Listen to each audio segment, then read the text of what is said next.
You know, classes, coffee runs, late-night chats. Daniel and Mia were together for about 2 years, then they broke up right after graduation. It wasn't too complicated. There was no screaming or shouting. It was just life was pulling them in different directions. She had moved across the state for work, and Daniel was left behind, trying to figure out what was next. They hadn't spoken in over a year. Occasional birthday messages, some tagged memories on social media, nothing else.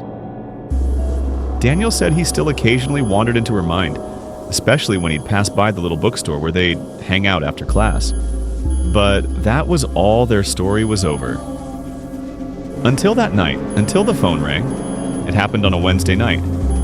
Daniel was lying in bed, half asleep when his phone buzzed. No contact name, just unknown caller. Normally he'd let it go to voicemail, but something about this one. He answered. At first nothing, then breathing. Uneven, shallow, almost like someone trying not to cry. Then a whisper. "Daniel, please help me." He froze. The voice was familiar, unmistakably hers. Mia. The line cracked with static. Then another whisper, shaky, almost broken. "Don't let her take me back."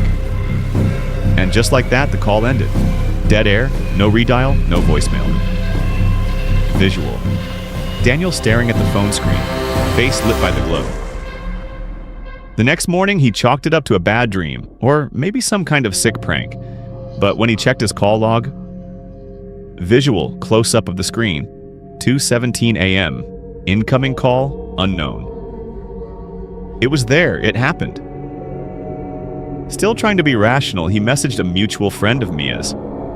The reply came quickly and hit like a punch to the chest. Daniel didn't sleep that night. He sat staring at his phone, half expecting it to ring again. It didn't. But something else happened. The TV turned on by itself, volume maxed, static hissing like a scream. Then the lights flickered once, twice, and went out completely. In the dark, Daniel swore he saw movement, a shadow that didn't belong. And then, from the hallway, he heard it. Mia's voice, faint, like she was just around the corner.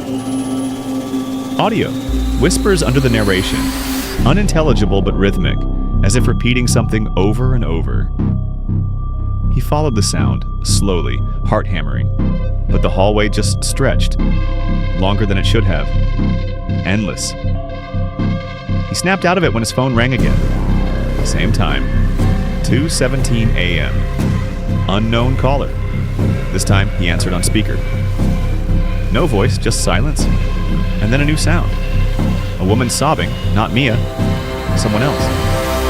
Followed by 3 words, distorted but clear. "She's not yours." The call cut out, and that's when Daniel noticed the air. It had dropped at least 15 degrees. His breath hung in the air, visible. A shape stood at the edge of his hallway.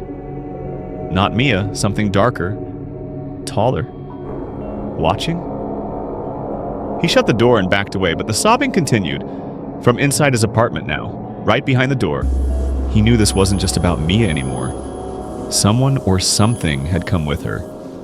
And it wasn't done. Daniel never heard from Mia again. Not directly, but every now and then. He still gets the calls, and once, just once, he answered. The voice wasn't hers anymore, and it didn't ask for help. It laughed. After that night, Daniel left his apartment, slept at a friend's place for a few days, but it didn't matter. The calls kept coming. Always at 2:17 a.m., always from unknown. He stopped answering, but they never stopped ringing. Eventually, he changed his number, got a new phone, even moved across town, and for a while, everything went quiet. Until he got an envelope in the mail. No return address. Inside, just a single photo. Visual. A blurry printed photo on aged paper. Daniel standing in his old hallway. A tall, shadowed figure just behind him. He doesn't remember anyone taking that photo, especially not from that angle, especially not from inside his apartment. There was one more thing. A sticky note stuck to the back of the photo. 3 words written in Mia's handwriting. So, what do you think happened that night? Was Mia really reaching out? Or was something else using her voice to get to Daniel? And who or what was the woman in the fog? The one she was so afraid of? I don't have the answers, but I do know this. Sometimes the dead don't call to say goodbye. Sometimes they're warning you.